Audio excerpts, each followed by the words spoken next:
Good afternoon, students. Today is Tuesday, 4 May 2021. This is the final lecture of the semester. We're going to wrap things up today. There will be no more lectures, and that means the only other item on our agenda will be the examination, which is 1 week from today. It's on the 11th of May. Now, just to remind you, on the 11th, which is a week from today, I will make available the examination from 8 in the morning until 8 in the evening. You have to go in during that 12-hour period and take the exam, which lasts for 75 minutes. It has the same format as the other two exams you took. Everything should be the same except, of course, the content. And if you want to know what the content is, go to the reading list for the course. It will show you the articles that we covered and that you will be tested on. So you're responsible not only for the readings, but for my lectures, everything I say in my lectures, and also for any handouts that I have posted along the way for you. Now, there are some handouts where I wrote optional reading. When I say that, that means it's optional. You don't have to read it. You may if you want, and I will not test you on any of the optional material. So let's get back to it. We're going to wrap things up. I'm going to begin today with the section entitled "The Newborn and the Fetus Are Morally Equivalent." This is a very important premise of the author's argument. They're arguing that if abortion in certain circumstances is acceptable, then so is infanticide, or what they call afterbirth abortion. And the reason is, in their view, that the moral status of the fetus is identical to or equivalent to the moral status of the infant or newborn. So this is a very important section of their article. So let's run through some of the similarities between a fetus and a newborn. First of all, both are human beings. Now, if you have my lecture notes printed, you can follow along. I'm at the top of page 5. Both the fetus inside the pregnant woman's body and the newborn, which is, of course, is outside of her body, both of them are human beings in the biological sense of the word human. Obviously, they're humans as opposed to dogs or chimpanzees or some other animal species. So they're both members of the same biological category, Homo sapiens sapiens. Okay? Secondly, both the fetus and the newborn are sentient, which means capable of feeling pain and pleasure, capable of suffering. Now, obviously, that's not true for a very early stage fetus, but at some point in the development of a fetus, it becomes sentient. It becomes capable of feeling pain or of suffering. And it has that in common with a newborn. So I guess we could say at least some fetuses have that in common with newborns, those who are sentient already. Third, both fetuses and newborns are potential persons. They have the potential to become persons. But, and here's the next item, according to the authors, neither a fetus nor a newborn is actually a person. They may be potential persons, but they're not actual persons. And the reason for that is they have not yet developed the capacities that make a being a person. What, in their view, is the capacity that makes one a person? Look at page 262. They put it this way. A person, quote, is capable of attributing to her own existence some, at least, basic value such that being deprived of this existence represents a loss to her or to him, unquote. Now, that's a little bit obscure. They don't go into much detail, but it seems as though in order for a being to be a person, in their view, that being has to have a certain amount of cognitive development. You have to be mature enough to understand certain things. You have to be mature enough to attribute certain value to your own existence. You have to be at least self-aware to some degree. Now, to the authors, there's a difference between being a human being in the biological sense and being a person in the moral sense or the psychological sense. And because these concepts differ, it's logically possible for a human being not to be a person. It's also logically for a person not to be a human being. And so for the authors, there are 4 categories. And in a moment, I'm going to go through the 4 categories and give you examples of each of them. Now, you may not agree with the authors, not everybody does, but we're trying to understand their position or where they're coming from. So, to go back to our point, we're going down a list of similarities between fetuses and newborns. And one of the similarities, according to the authors, is that neither one of them is a person. Neither one of them has the psychological, the set of capacities that are necessary to be a person. You and I have them, lots of people have them, lots of humans have them, but fetuses do not, and newborns, up until a certain point of their development, do not. All right, they go on to say that neither the fetus nor the newborn has a right to life. Their clumsy way of putting it is, neither is the subject of a moral right to life. And I think that's linked to the lack of personhood. Persons are the sorts of beings who have a right to life. So it's because fetuses and newborns lack personhood that they lack a moral right to life. So if you were to kill a fetus or a newborn, while it may be wrong for some reason, it's not a violation of the rights of those beings. Why? Because they don't have rights. They don't have a right to life in particular. Okay, a few more. Neither fetuses nor newborns, they say, is capable of, quote, making any aims, unquote. Maybe they meant to say making plans. You and I are mature enough, sophisticated enough psychologically to make plans. I can make a plan for later in the day. I may plan to prepare a certain meal or watch a certain program on television or do a certain thing. So I'm capable of making aims or formulating ends, and you are too. But no fetus has that capacity, and no newborn does either. That will come later. If the newborn is not killed or allowed to die, then in due course it will develop the capacity to make aims, as they put it, or promote or make plans. Next, neither the fetus nor the newborn can be harmed by being deprived of its life. And we'll take a closer look at that claim in the next section. So be patient on that one. Neither the fetus nor the newborn is self-aware. They don't have the capacity for self-awareness. They may be aware, right? Newborns have awareness. That means they can respond to stimuli in their environment. If you move your hand like this in front of the face of a newborn, that newborn will probably follow your hand with his or her eyes. Okay? But that's called awareness of things in the world outside of it. Self-awareness is much more demanding. Self-awareness requires that you be aware of yourself as a distinct being in the world, distinct from other things. And the authors claim that no fetus and no newborn has that capacity, that which we're calling self-awareness. And finally, neither the fetus nor the newborn has what the authors call well-developed plans.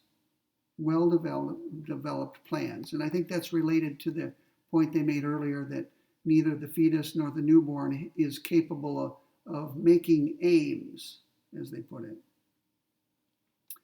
Okay, so let's create a little bit of a timeline.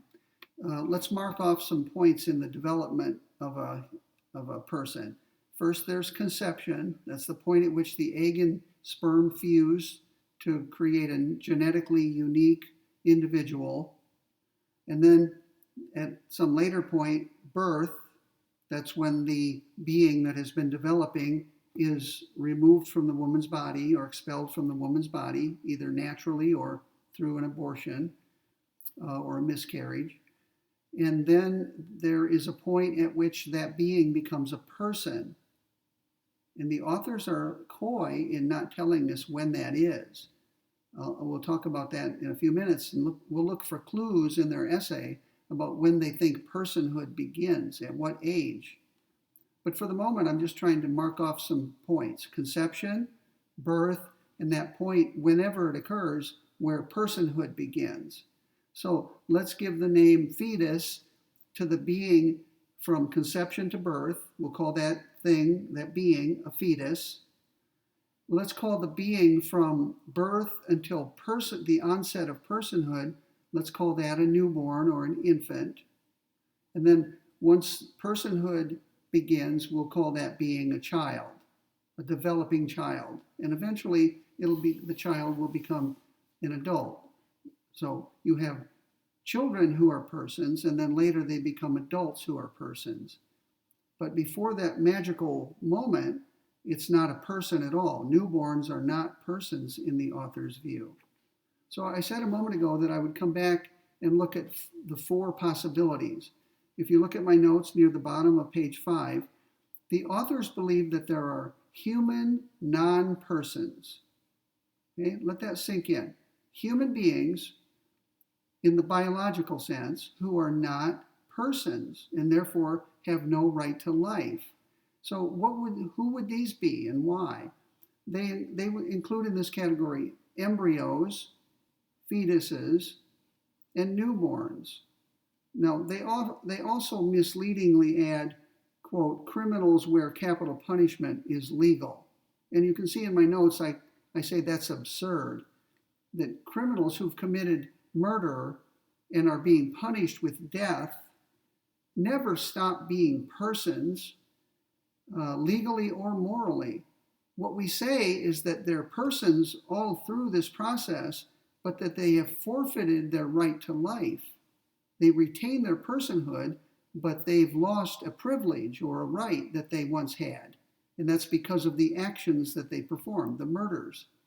So that's just, when the authors put that in, that's just sloppy analysis or sloppy writing.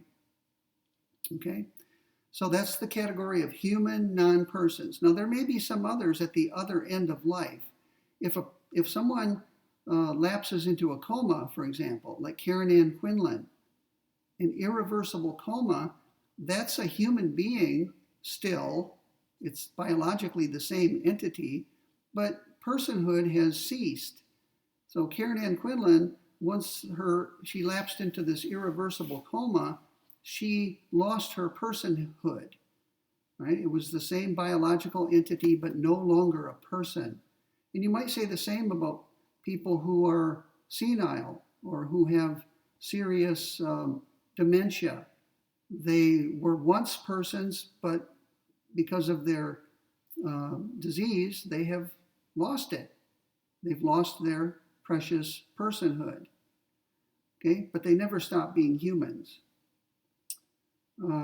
Okay, so that's the first of four categories. There are also human persons, and that simply means there are beings who are both humans in the biological sense and persons in the moral sense. And that would include you, me, and many others. Okay? We're both persons and humans. The authors believe that there are non-human persons. In other words, there are beings who are not human beings, but are persons in the moral sense. And this would include, in the author's view, certain animals, certain non-human animals, such as the great apes, perhaps porpoises, whales, or dolphins, maybe bonobos and other primates. So the authors at least want to leave it open as a possibility that there are non-human persons.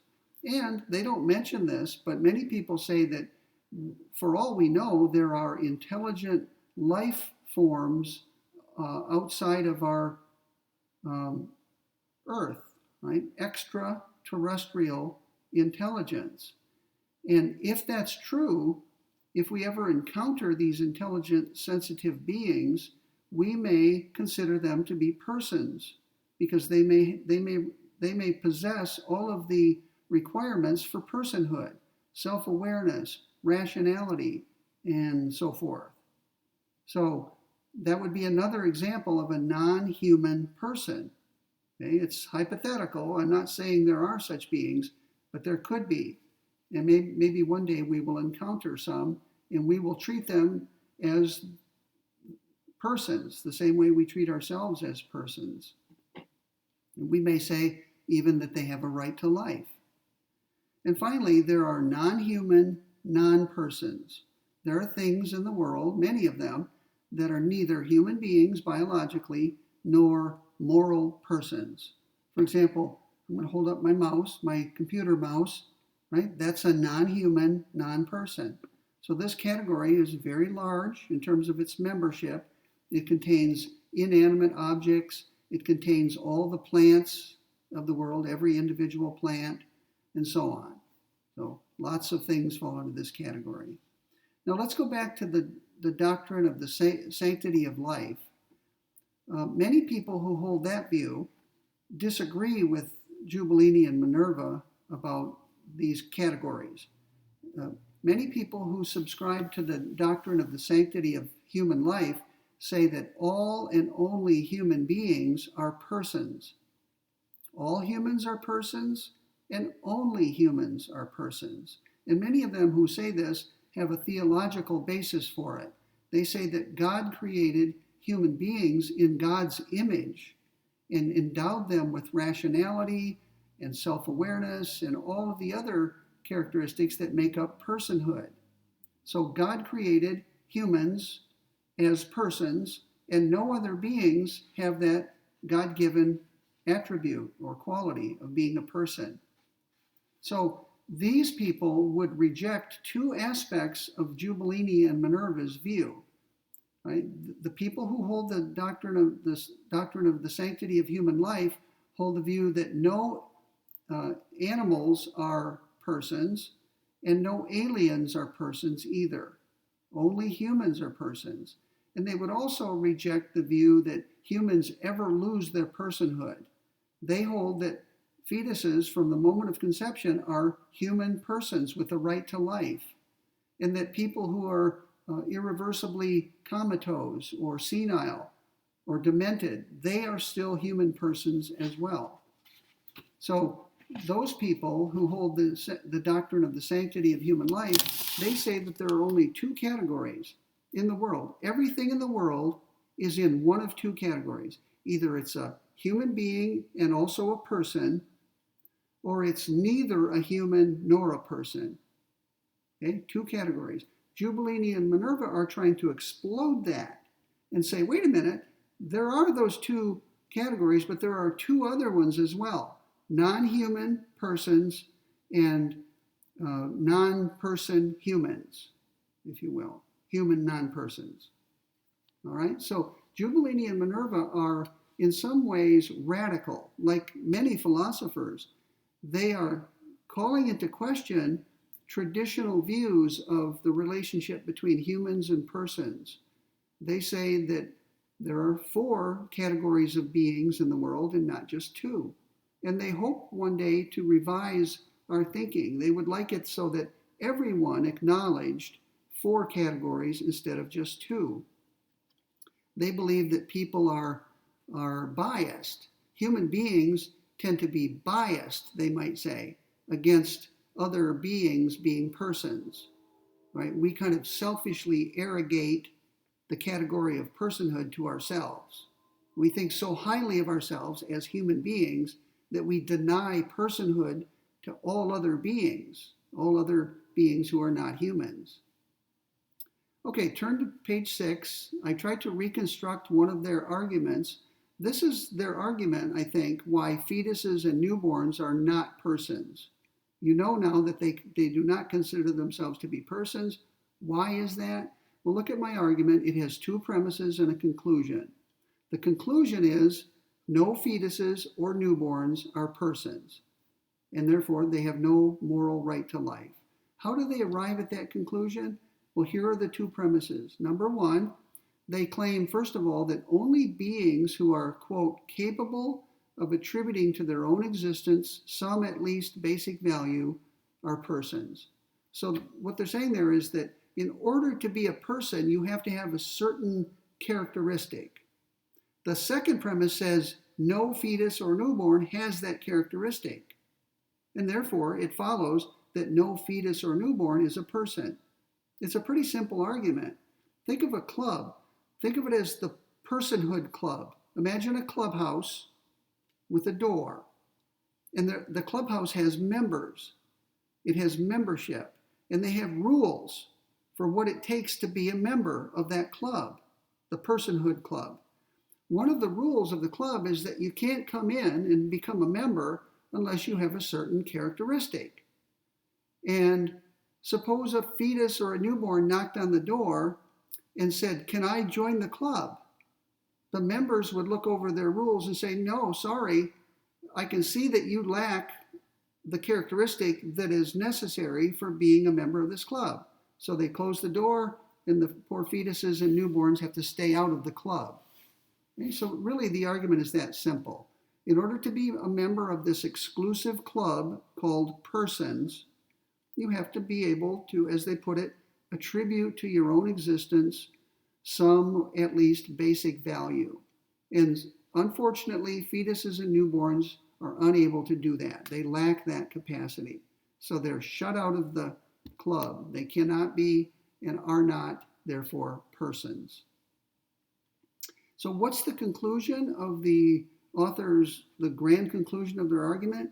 They claim here in this section on page 262, they say the rights and interests of the actual people involved should represent the prevailing consideration in a decision about abortion and afterbirth abortion, unquote.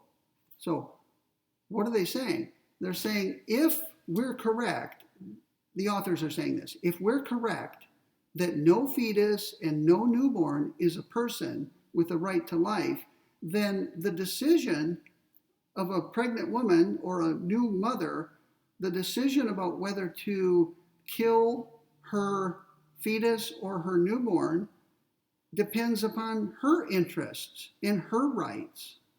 It may be the rights of other persons, maybe the father or others who have an interest in the child. But the child, the newborn itself, has no rights. And if you have no rights, you have no rights that can be violated. So killing a newborn, they say, at a bare minimum, doesn't violate the rights of the newborn. And I think they would go further than that and say you cannot wrong a newborn, at least if you kill it painlessly. Now, newborns are sentient beings. They admit that. And it's wrong, in their view, to inflict pain without a very good reason. So the authors, I think, would say that a woman's decision to kill her newborn could be wrong if it's not painlessly done. But provided it's a painless killing, it violates no rights that the newborn has. It has no right to life, and there are no other rights, I think they would say, that are being violated. Okay, so a woman who painlessly puts to death her newborn does nothing wrong. Her interests are what matter. Her rights are what matter. Okay, I'm going to go down to the next section. They have a section of their essay entitled "The Fetus and the Newborn Are Potential Persons." Let's see what they say in there. First of all, you know from earlier today that in their view, fetuses and newborns are potential persons. What that means is they have the potential. They have the potential. It's built up. It's built into them, so to speak. Like an acorn. An acorn has the potential to become an oak tree. A fetus and a newborn have the potential to become a person. But a lot is going to have to happen along the way in order for them to become persons, including a decision by the pregnant woman or the new mother not to kill that being. So they admit that the fetus and the newborn are potential persons. The question now becomes, aren't you harming that potential person when you end its life or when you deprive it of the chance to become a person? And the author's view is no.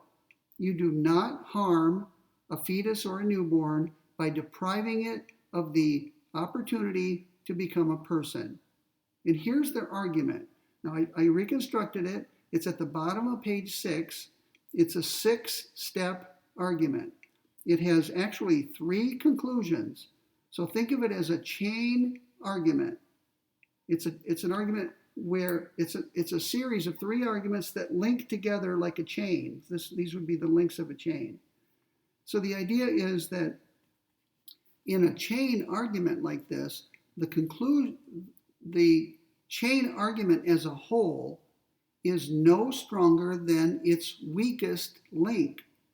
So all 3 of these arguments that make up the chain have to be strong in order for the whole chain argument to be strong. And a critic could find fault with just one of the 3 arguments. If you can show that even one of the 3 arguments that make up the chain is a bad argument, then you will have destroyed the whole chain argument. All right? So if you're making a chain argument, the burden is on you to make sure every link in the chain is strong enough to support the weight. Okay, let's begin with the first argument. Look at my handout on page 6. It begins like this. Only beings who can experience harm are beings who can be harmed. Okay, only beings who can experience harm are beings who can be harmed. So what that says is that in order to be harmed, you have to be capable of experiencing that harm. So since a plant can't experience being harmed, it can't be harmed. That would follow from the first premise. Okay, so only beings who can experience harm are beings who can be harmed. It puts experience at the center, doesn't it? Experience of harm is crucial to being harmed. It's a necessary condition for being harmed. Second premise, no fetuses or newborns are beings who can experience harm. And we've seen that earlier. They're not developed enough to experience harm. Right? And therefore, when you put 1 and 2 together, you get the first conclusion. No fetuses or newborns are beings who can be harmed. Why can't they be harmed? Because they can't experience harm, and that's necessary for being harmed. So it's a simple little argument, 2 premises and a conclusion. And notice, I reconstructed this argument so that it's valid. And that means that if the premises were true, the conclusion would have to be true as well. That doesn't mean the premises are true. A critic might deny the truth of one of those 2 premises. All right, so it's a valid argument, but it may or may not be sound depending on whether its premises are actually true. Okay, let's use 3, which is the conclusion of the first argument, as a premise in a new argument. We'll call it argument number 2. 3 says no fetuses or newborns are beings who can be harmed. A new premise comes in, 4. Only beings who can be harmed are beings who are harmed. Now that may sound like it's repeating itself, but it's not. I'm distinguishing between beings who are actually harmed and beings who can be harmed or who have the capacity to be harmed. So this one says only beings who can be harmed are beings who are actually harmed. And that makes sense, doesn't it? Okay, in order to be harmed, you have to at least have the capacity to be harmed. Now, when you put 3 and 4 together, you get a new conclusion. Conclusion, it's number 5 in the chain, but it's the second conclusion in the chain argument. It says no fetuses or newborns are beings who are harmed. Why are they not harmed? Well, go backward. They're not harmed because they lack the capacity to be harmed. And why do they lack the capacity to be harmed? Because they can't be harmed, right? That was the conclusion of the first argument. No fetuses or newborns are beings who can be harmed. Okay, let's use 5 as a new premise and add let's just go straight from 5 to 6. There's no new premise. 5 says no fetuses or newborns are beings who are harmed. Okay?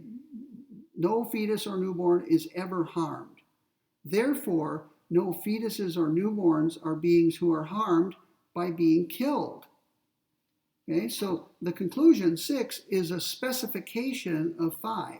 5 is more general than 6. So think of it this way. 5 says, here's something you can't do to a fetus or a newborn. Harm it. 6 says, therefore, if you kill it, you don't harm it. No fetus or newborn who is a being who is harmed by being killed. So killing a fetus or a newborn is never to harm it. It can't be harmed because it's not capable of being harmed. Why is it not capable of being harmed? Because it lacks the capacity to experience harm. So that takes us all the way back to the first argument. So the authors have arrived at the conclusion that killing either a fetus or a newborn is not to deprive it of, is not to harm it. It's not to deprive it of anything, right? Because that's what harm is setting back an interest in something. So the authors say the authors say, no, killing a fetus is not to prevent it from becoming a person. All right, so once again, here's the grand conclusion. No fetuses or persons are beings who are harmed by being killed, i.e., by being prevented from becoming a person capable of appreciating her own being alive. So the authors, by using this argument, are trying to show that not only does no fetus or newborn have a right to life, but no fetus or newborn can be harmed. Yes, they're potential persons, but killing a potential person is not to deprive it of any right that it has to become a person. All right? So if you look at the top of page 7, on page 263 of the author's article, they say, quote, the interests of actual people override the interest of merely potential people to become actual ones.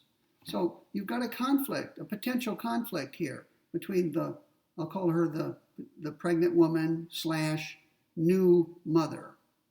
You've got a conflict between her and this fetus / newborn. And the authors claim that her interests predominate or override the interests of the fetus or newborn. It has no right to life because it's not a person, and it can't be harmed by killing it. Killing it may deprive it of the possibility of becoming a person, but that's not a harm. Okay? That's what they showed in the argument at the bottom of page 6. So they now think they've got a clear path towards showing that a woman who wants to kill her newborn may do so. No rights are being violated because it has no rights. And as long as the killing is painless, she does nothing wrong. So if you think of it as a scale, her interests weigh heavily on the scale. There's nothing on the other side of the scale to outweigh it. Okay, so the scale ends up being like this, and she, morally speaking, gets to make the call. Now, some of you may have thought, even before you reach this following section of the article, what about adoption? Granted that the woman would find it a hardship to bear and care for the newborn, the child, that doesn't mean others can't bear the child, can't care for the child. So let's call it adoption. That's the ordinary term for taking a child from his or her birth parents and raising that child as your own. Right? Many people would love to have a healthy baby to raise as their own child. So isn't this a waste? And isn't there something morally suspect about a woman killing her newborn instead of giving it up for adoption? And here the authors may say something that surprises you.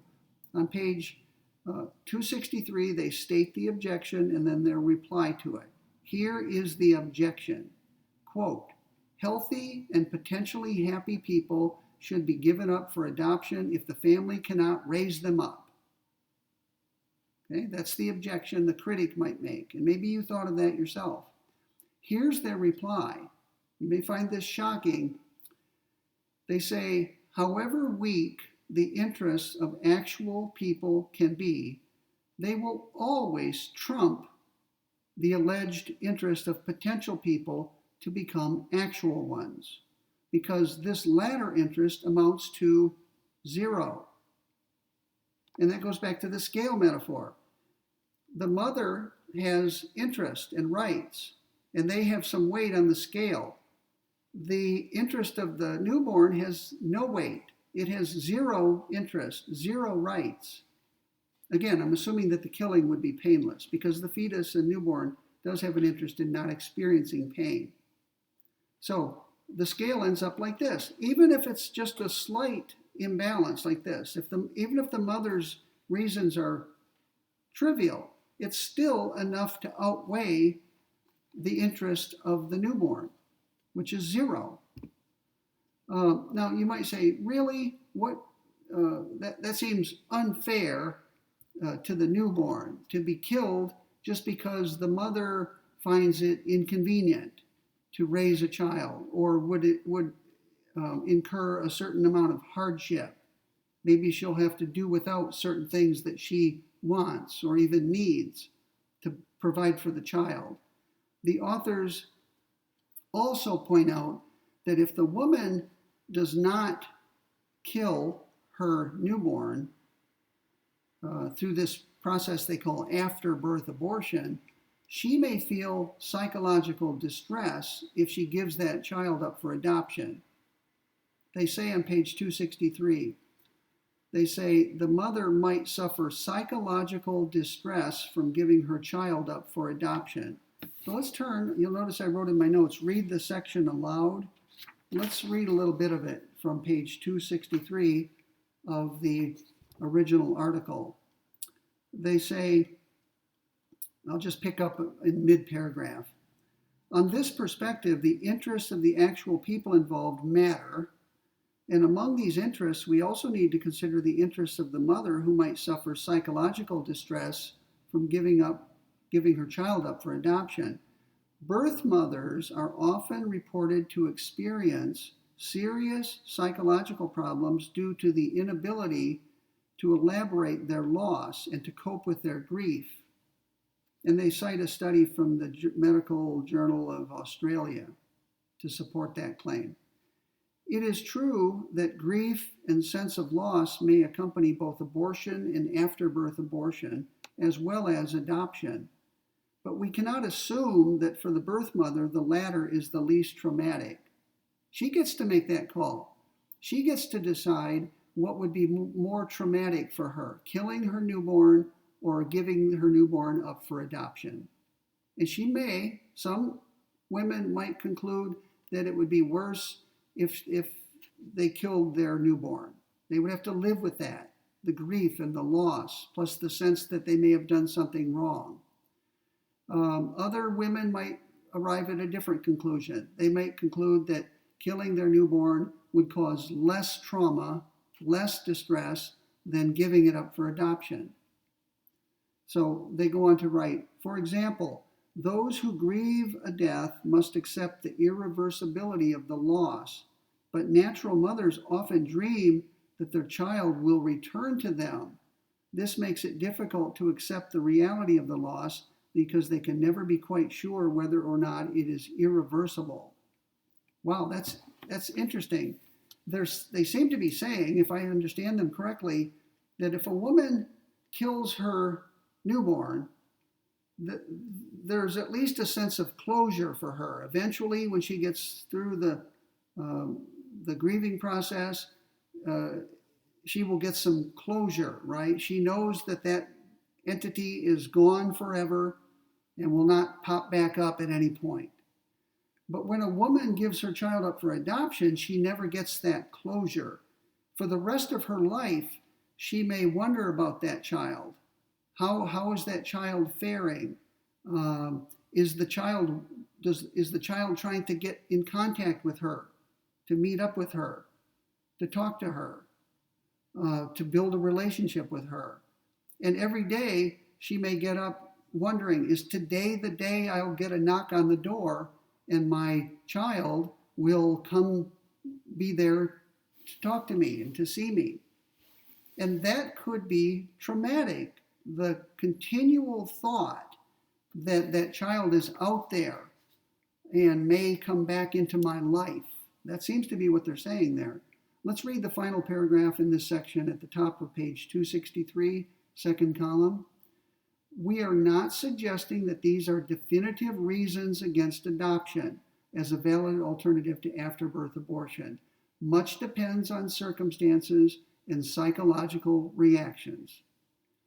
What we are suggesting is that if, notice it's an if-then sentence, if interests of actual people should prevail, which is what they have argued, then after-birth abortion should be considered a permissible option for women who would be damaged by giving up their newborns for adoption. So, in reply to the objection that a woman who doesn't want her newborn to, because it's burdensome for her and her family, should give it up for adoption, their reply is no, because that will harm her, that may harm her interest as well, right? It could cause her ongoing psychological distress throughout the rest of her life, wondering about the condition of that child and whether that child will regain contact with her. So I assume that some women would rather get it over with, end the life of the newborn, and then deal with that psychologically. Eventually, you can put that episode in your life behind you without this recurring thought of the child coming back into your life. Okay, I'm going to skip over a few things. Let's get to the conclusion. I have not yet, in our discussion of this article, given the author's argument. I think it's time we do that now. Now, unfortunately, at no point in their article did they say something like this. Here is our argument, colon, premise 1, blah, blah, blah. Premise 2, blah, blah, blah. Therefore, conclusion 3, blah, blah, blah. Now, that's a nice thing to do if you're writing a philosophical article. If nothing else, you let your reader know that what you take your argument to be. If you don't do that, then you're leaving it up to the interpretation of your reader. And often people read an article and they misunderstand what the author's argument is. And it leads to a lot of back and forth and sometimes acrimony. Someone might write an article critical, let's say critical of Giubilini and Minerva, and say, here is my understanding of their argument. And then here is my criticism of that argument. Giubilini, and that might get published. Giubilini and Minerva read it and say, oh my goodness, that wasn't our argument.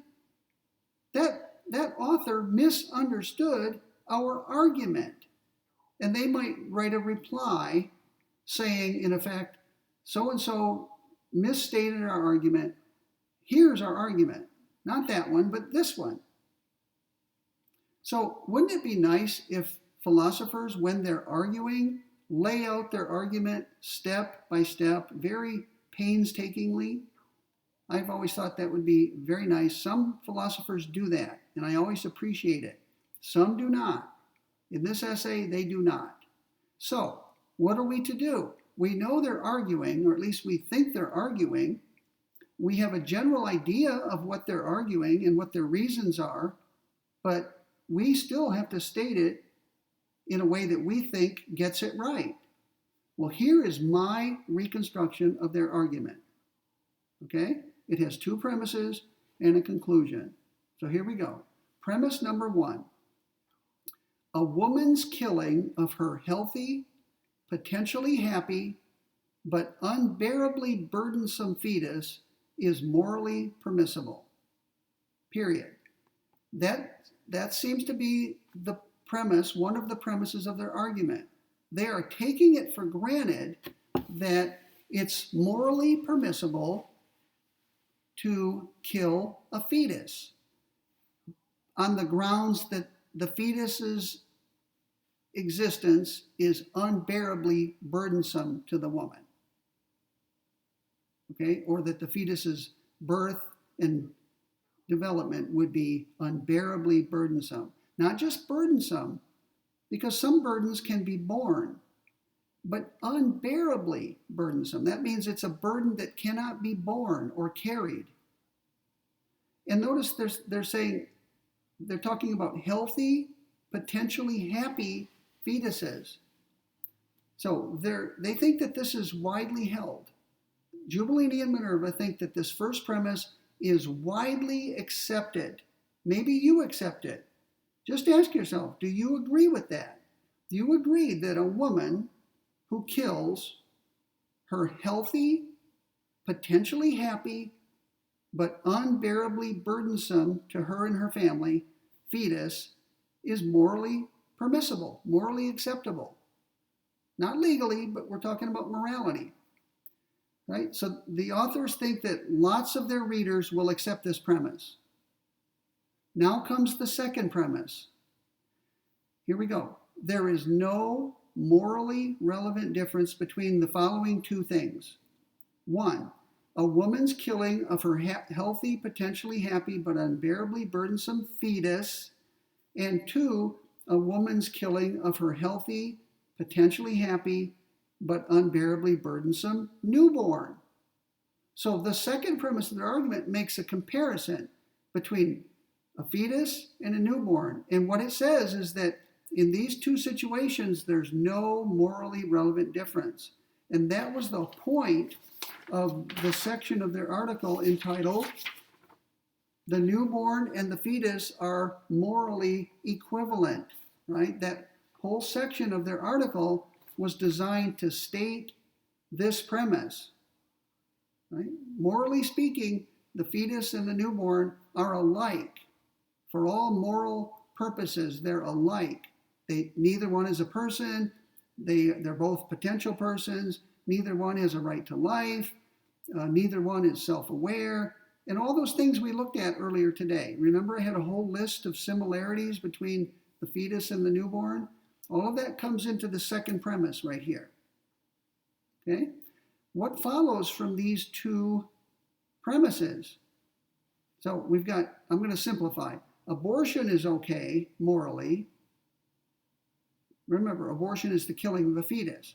Abortion is okay morally. There's no relevant difference between a fetus and a newborn. Doesn't it follow that infanticide, the killing of a newborn, is morally okay or morally permissible? That does follow logically. Do you see that? We've got the second premise says these two things are alike for all moral purposes. The first premise says it's okay to do this. The conclusion is then it's okay to do this. So the authors in this article seem to be claiming that if you're one of those people who think abortion is permissible because of the burden that the child would pose to the woman and her family, then you're committed logically to accepting infanticide, or what they call euphemistically after birth abortion. It seems to me that's the main thrust of the article. It's really a kind of a minor point that they're making in this article. It caused a tremendous controversy, but really all they're doing is drawing out the implications of something that many people already accept, which is that abortion, for purposes of avoiding a burden, is okay morally permissible. Now turn the page. I have a couple more pages of notes, but I'm going to cover only a couple of items on it.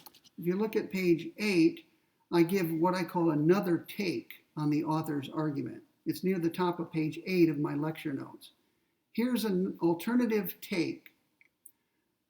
And by alternative, I just mean another way to put it. I don't mean it's disagreeing with anything. It's just another way of looking at what the authors are doing. Here we go. The authors, this is me talking, the authors are saying that if you accept premise 2, then to be consistent, you must make the same moral judgment about abortion and what they call afterbirth abortion. if the fetus and the newborn are alike in all morally relevant respects, if you accept that, then you've got to treat the case of abortion the same as you treat the case of afterbirth abortion. And that leaves you two options. Either you permit both or you prohibit both. In other words, either both abortion and afterbirth abortion are morally permissible, or both of them are morally impermissible.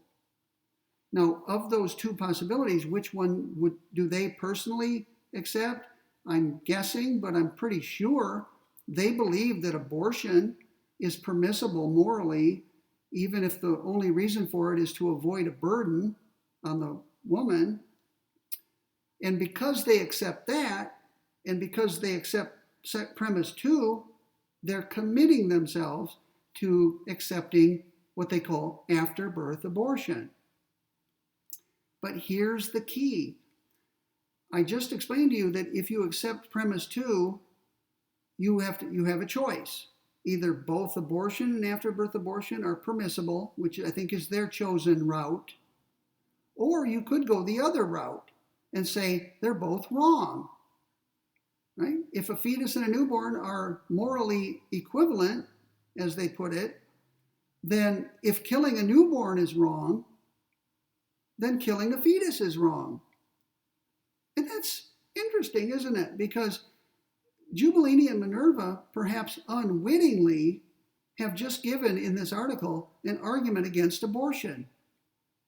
They think they're giving an argument in favor of infanticide, which of course they don't like that word. They call it afterbirth abortion.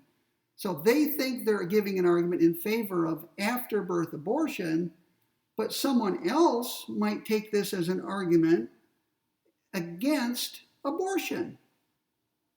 If you believe that the fetus and the newborn are morally equivalent, and if you already believe that infanticide is wrong, then you now have a reason to believe that abortion is wrong. Nifty. The authors don't talk about this, but their article can be read as an argument against abortion just as easily as it can be read as an argument in favor of infanticide. Okay, one more question on page 8, in about the middle of the page.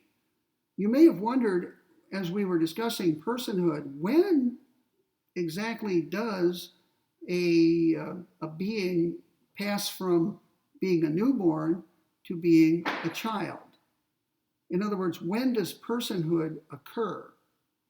The authors are very coy in answering that question. And here's all I could discover in their essay. They say on page 262 that personhood does not occur, quote, in the first days or few weeks after birth. So that narrows it down. There's a period after birth of days and even a few weeks when that being, I'll call it a being to avoid begging any questions, there's a period of a few weeks at which that being is not a person. Okay, so it's at least a few weeks after birth before it becomes a person, but it could be longer. They also say on page 263 that personhood occurs when the newborn is neurologically developed. Right? The brain has to develop to a certain amount, a certain degree, in order for the being in question to have the psychological capacities that are essential to personhood. And I don't know, they don't tell us when that occurs. When do you develop neurologically to the point where you're now a person? Right? We don't know, they don't tell us. And they also say on page 262 that personhood occurs when the newborn acquires expectations and self-awareness. Self-awareness. Now, again, that gives us some tantalizing clues, but hardly anything definitive. I mean, are the authors suggesting, for example, that personhood doesn't occur until the age of 5? I mean, do you have to reach kindergarten to become a person? Is it permissible for a woman to kill her child up until the age of 5 because it's not yet a person? I mean, other philosophers have suggested 5 is about the right age for personhood to begin. Now, my wife and I have a grandchild, Tamlin, who is 2 years and a couple of months old. She turned 2 recently. And we spend a lot of time with her. Is she a person? Has she acquired expectations and self-awareness? I'm pretty sure she's acquired self-awareness by now. And she knows her name. And when you show her a video of herself or a picture, even if it was taken days or weeks ago, she recognizes herself. Tamlin, she might say. So she has self-awareness at the age of 2. And if self-awareness is a requirement for personhood, she at least has satisfied that requirement. But there may be other requirements for personhood that she hasn't yet satisfied, in which case she's not yet a person, in which case, according to the authors, she could be killed by her mother because of the burden of continued provision for her and taking care of her. So one way to criticize an argument is to show that it has unacceptable consequences. Arguably, notice that word, it could, arguably means it could be argued that. Arguably, the author's argument has absurd consequences. And I'm suggesting that it implies, or has as a consequence, that it's morally permissible to kill children up until the age of 2 or perhaps 5. And very few people, I think, are willing to swallow that.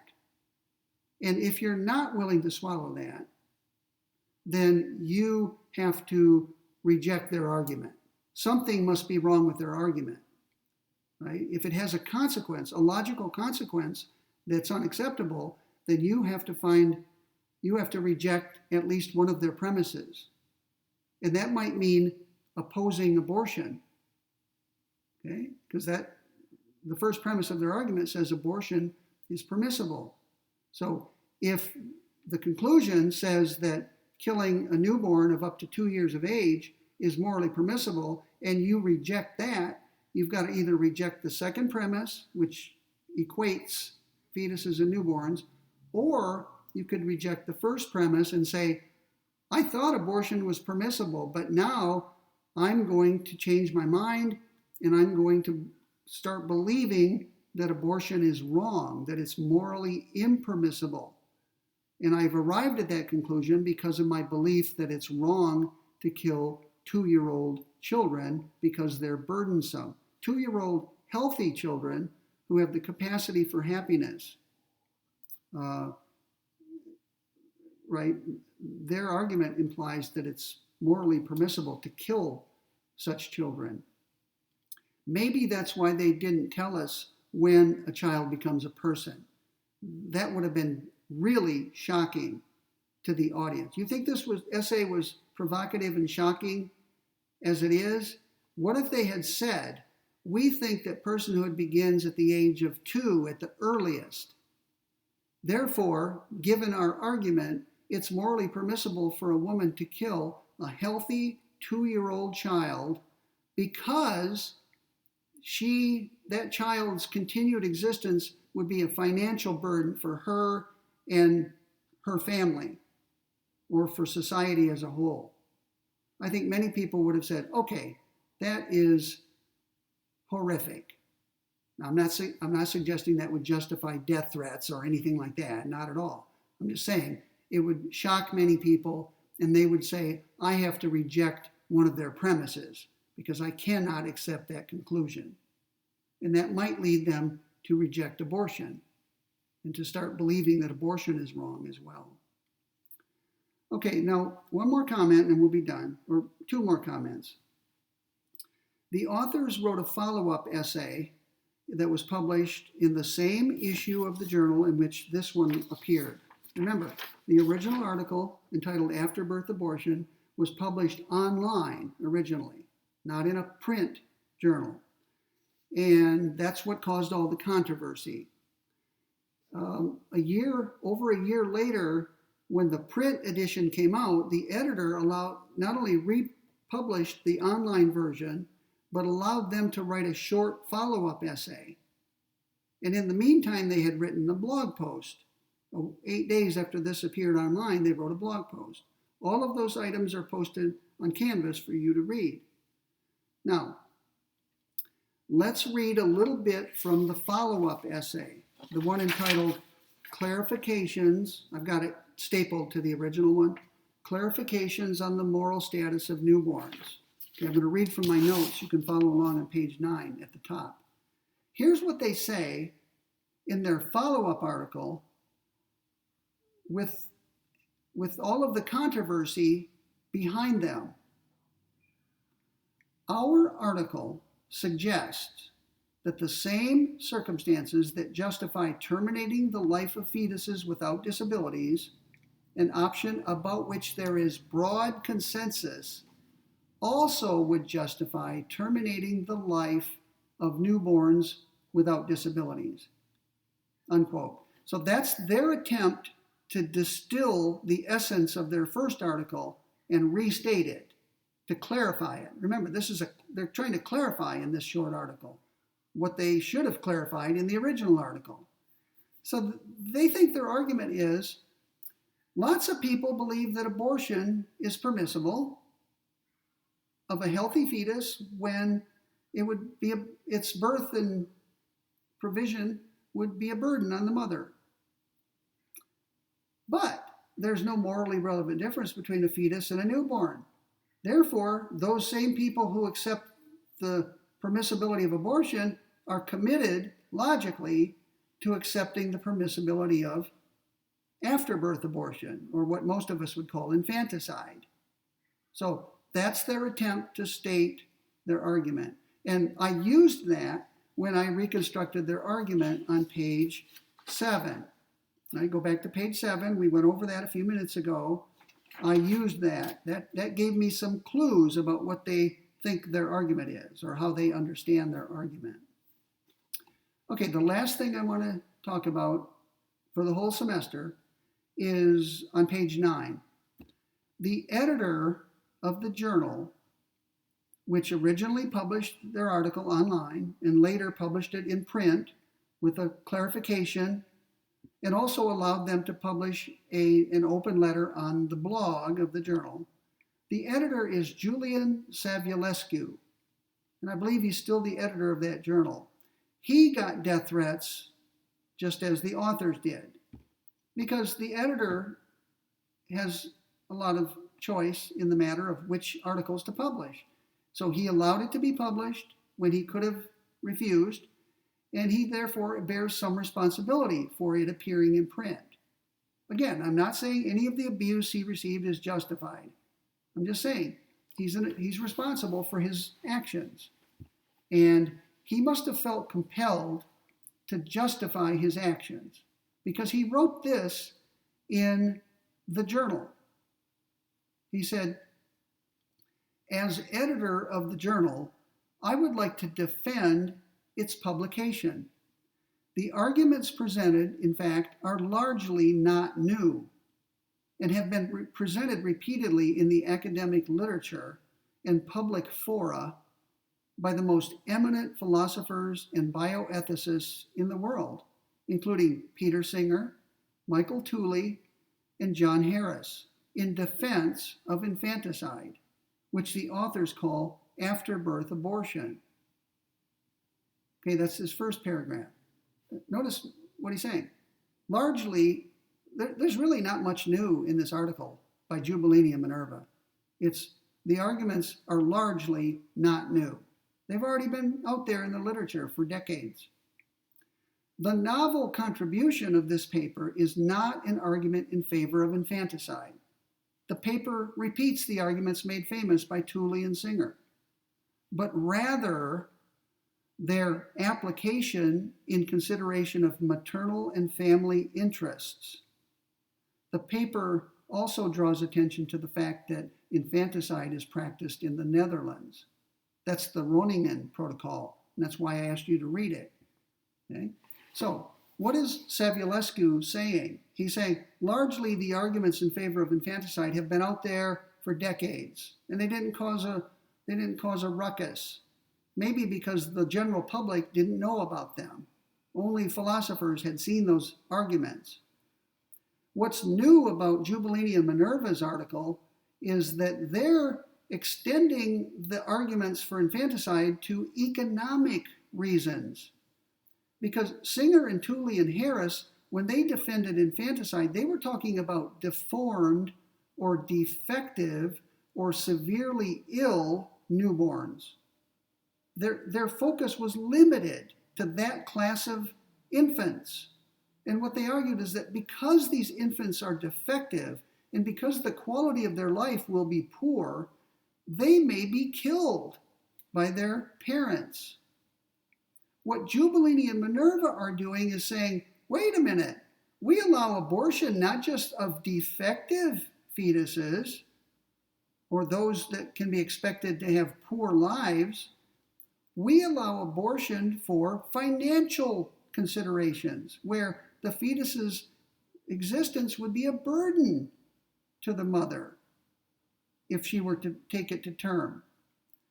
Well, doesn't that show that she may kill a newborn for those same financial considerations because of its burdensomeness? After all, a fetus and a newborn are relevantly similar. There's no morally relevant difference between them. So if it's okay to abort for financial reasons, it's okay to kill a newborn for financial reasons. So Savulescu is stating in a very tantalizing way, what's new about this article is the extension of the argument that's been out there to financial reasons. And I think that's going to make a lot of people balk. People who might have been persuaded by Singer and Tooley into thinking that it's permissible for a mother to kill a defective newborn for its own good. Really, that's euthanasia. Tooley and Singer and Harris were arguing for euthanasia of newborns. Remember, that means for its own good. Giubellini and Minerva are arguing for the killing of infants, not for their own good. They're healthy and they're potentially happy. They could have good lives. They're arguing that newborns may be killed for financial reasons. That's not euthanasia. Right? It's not in the best interest of the newborn to be killed. So I hope you understood the argument of this article. Again, it's poorly written. I'm thinking of writing an article about this article. I've been thinking about it for several years. In fact, I've already started it. I have about half of it written, but I think I may start over. I'll use some of what I've already written, but I think I'm on a fresh start. And I'm going to focus on different aspects of the essay. One of the things I'm going to talk about is the fact that because it's sloppily written, people misunderstood and they assumed the worst. Many people thought that Giubellini and Minerva were arguing that the law should be changed to allow women to kill their babies.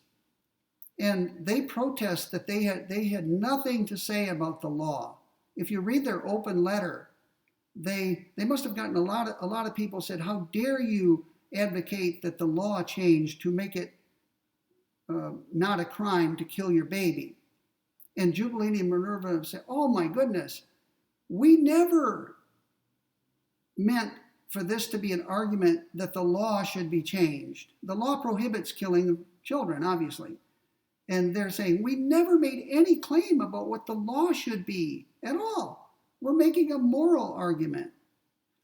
One of the things I want to talk about in my paper is their language was so sloppy that they led people to believe that they were advocating changes in the law.